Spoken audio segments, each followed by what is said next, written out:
Halo teman-teman, welcome back to my YouTube channel. Jumpa lagi dengan saya. Kali ini saya akan mencoba menjawab pertanyaan teman-teman yang bertanya di kolom komentar tentang pemilihan cairan infus pada pasien tirotoksikosis atau hipertiroid atau penyakit gondok. Nah, simak ya teman-teman.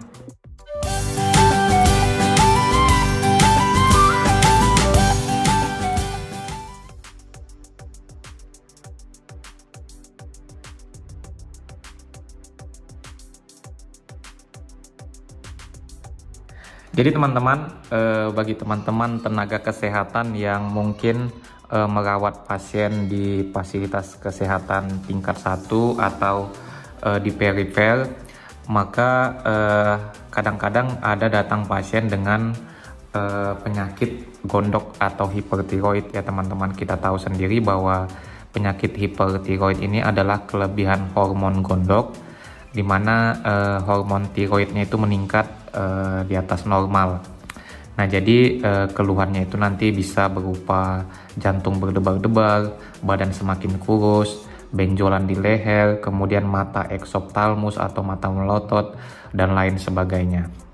Nah, ketika teman-teman merawat pasien-pasien demikian, sebenarnya tidak ada pemilihan cairan infus yang spesifik untuk pasien-pasien tersebut.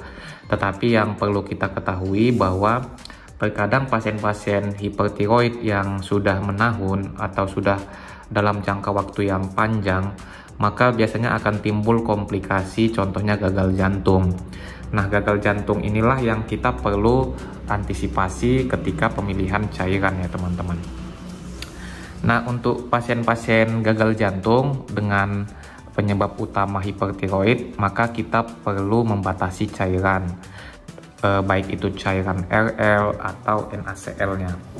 Tetapi yang paling direkomendasikan pada pasien-pasien dengan gagal jantung yang memiliki latar belakang hipertiroid, bahwa kita harus memperhatikan bahwa terkadang pasien-pasien gagal jantung itu memiliki nilai kalium darah itu yang juga tinggi. Jadi kita harus membatasi asupan kalium. Nah, jika kita lihat pada cairan NaCl yang biasa ini tidak terdapat kalium ya teman-teman, cuman natrium sama klorida. Jadi sangat yang paling direkomendasikan adalah pemberian cairan yang sangat minim elektrolitnya, contohnya NaCl. Jadi teman-teman, ketika teman-teman nanti memiliki pasien yang dirawat dengan penyakit hipertiroid dengan yang sudah menahun sehingga menyebabkan gagal jantung, maka saya hanya merekomendasikan pemilihan cairan NaCl saja, karena ini bebas kalium ya teman-teman. Sedangkan RL, ringer laktat, ini mengandung elektrolit yang kompleks ya teman-teman. Ada natrium, kalium, dan klorida, dan juga laktat. Nah, ini sangat tidak maksudnya kita lebih merekomendasikan NaCl daripada RL pada pasien-pasien yang seperti yang saya jelaskan tadi.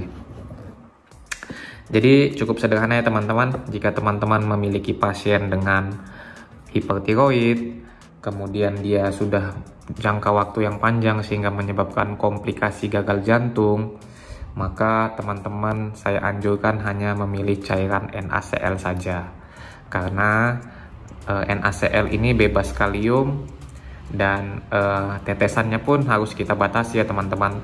Terkait tetesan, kita bisa memulai tetesannya itu hanya 10 tetes mikro jika ada sudah kelebihan cairan.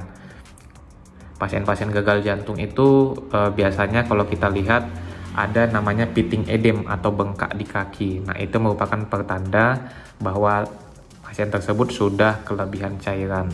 Jadi kita harus batasi asupan cairannya dengan pemberian 10 tetes mikro saja.